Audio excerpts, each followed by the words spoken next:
We are moving into what they call the Agentic Era of AI. And if you're unsure what that word actually means, guys, it means self-regulating, changing.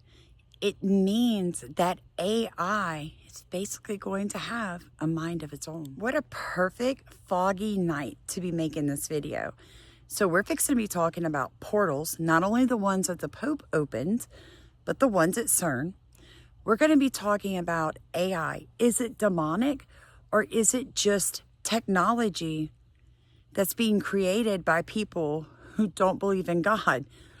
Which in the end, let's all be honest, AI is only as good as its program. We're going to deep dive a prophetic message that I heard tonight that I'm going to share with you from a prophet that I trust, and I think we should all hear what he's got to say. Years was some of our political figures who worship Satan, and they're known, and it's coming out even now, their names, when they went, what they did. There are tapes, there are videos, and I pray it is all exposed. But I'm trying to lead up to something. Now, you that are believers, I think you'll get this, but you that are not, this will seem strange to you. But hell is real. The devil is real. Demon powers are real. And so in this fast-paced technological nation of America, all of these things are put down to superstition and the area of people that have mental problems. But you mark my words, the devil is boldly trying to weave three cords together to destroy mankind, even as the prayer of Paul for the blessing to come on man's spirit, soul, and body brought deliverance and help and healing. So Satan's strategy is to do the opposite, to bring destruction, poverty, sickness, diseases, lack. That's the devil at work. The third area that the Lord showed me, and I've been prophesying this for years, that the Shroud of Turin is a deception. It did not cover the body of our Lord Jesus Christ.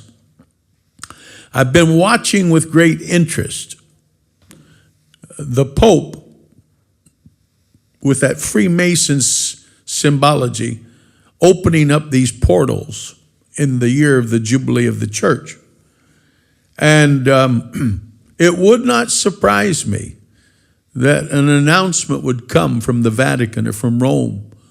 We have had the body of Jesus that matches the Shroud of Turin for years, but now to build a world peace and a world religion, we felt we needed to let people know that Jesus, he died and we've had the body.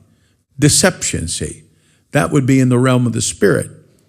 And so we know that the Shroud of Turin is a deception just from the Bible, because there was a separate cloth that covered Jesus's face. And these that are proponents that when the resurrection power, I heard them say this, hit the cloth around Jesus, it did an imprint like a camera. But you see, here's the whole thing. If he's dead, then there was no resurrection power that brought the body back. And all these lies and confusion and fear are the devil's threefold cord in the final hour. Now, for many of us, we knew that the people running our government and the globalists were Satanists.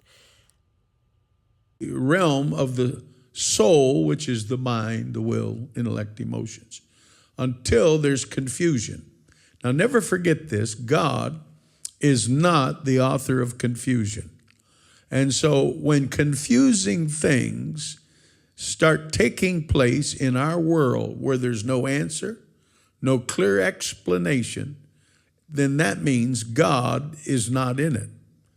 And so the thing that is confusing, fearful, working against the soul or the mind of men, well, we could start with the aliens and the drones that we're hearing about.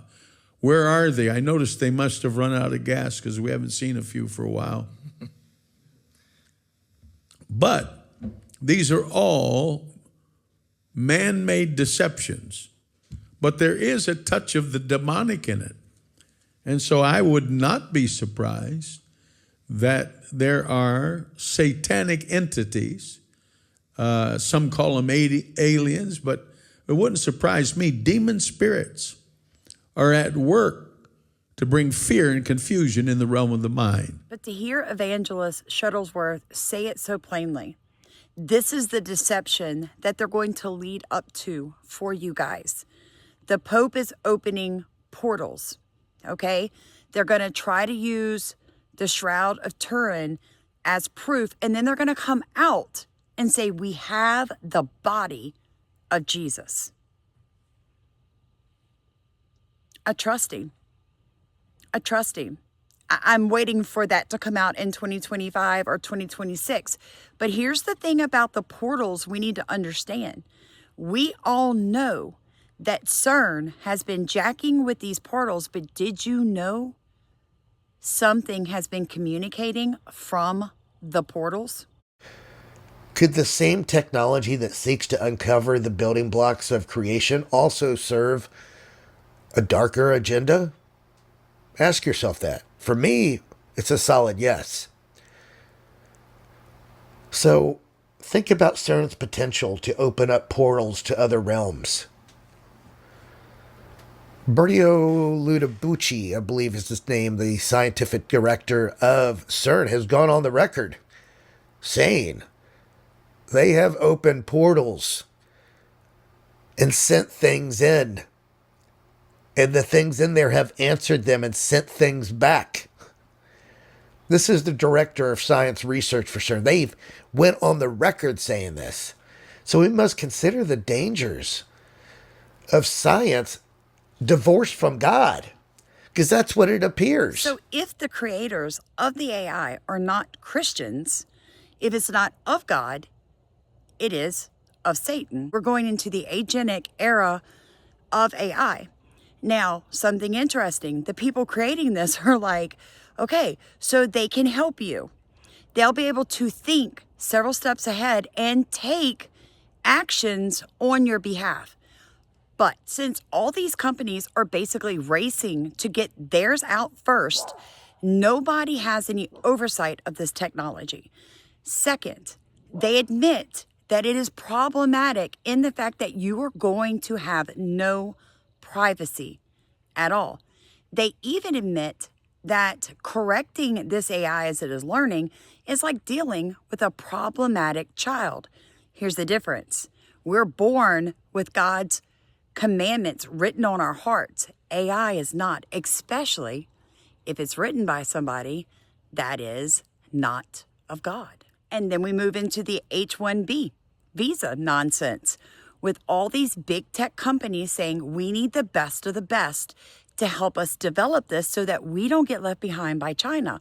But in reality, it's more about who they get and how much they don't have to pay, folks. Because let's be honest, the best technicians in China, they're not leaving China. One, the CCP won't let them, right? And if they do, it's to send them over here to put in backdoors or to steal our data.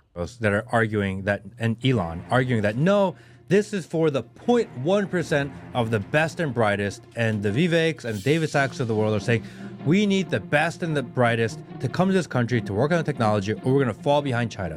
What people fail to recognize is that the technologists, because we're talking about technologists now, the technologists that are extremely highly competent and sought after in China, they stay in China. Yes. Because they are very well taken care of. Oh. They become extremely rich by staying home. The same goes for Korea. Those guys that do extremely well in technology, there's no incentive for them to come here and work for Elon at Tesla making $80,000 or $100,000 a year. They become filthy rich by staying where they are. Yes. And they're treated like kings. Yeah. Same thing for India.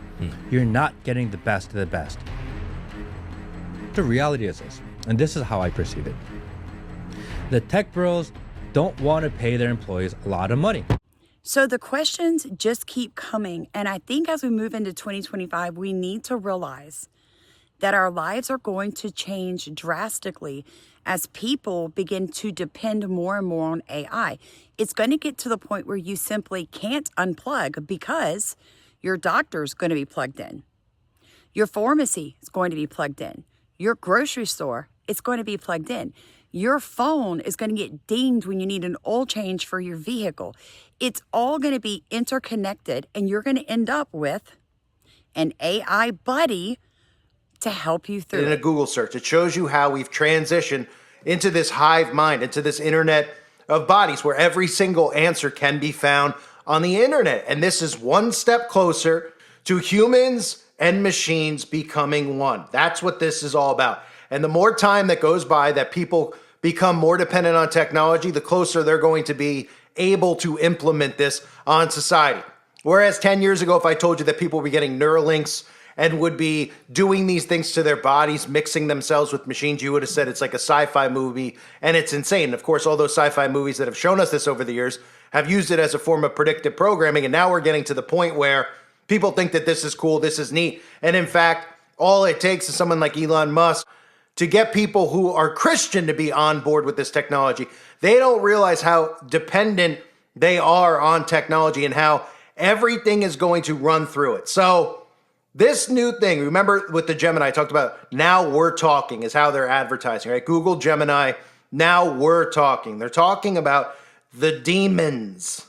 And soon they're going to be using human bodies, if not already, as the vessels, as the hosts for the entities. So look closely at how they're doing this with Project Astra. The word Astra is a supernatural weapon in Hinduism that is imbued with occult and spiritual powers. The term Astra comes from the literal meaning of the word weapon, okay?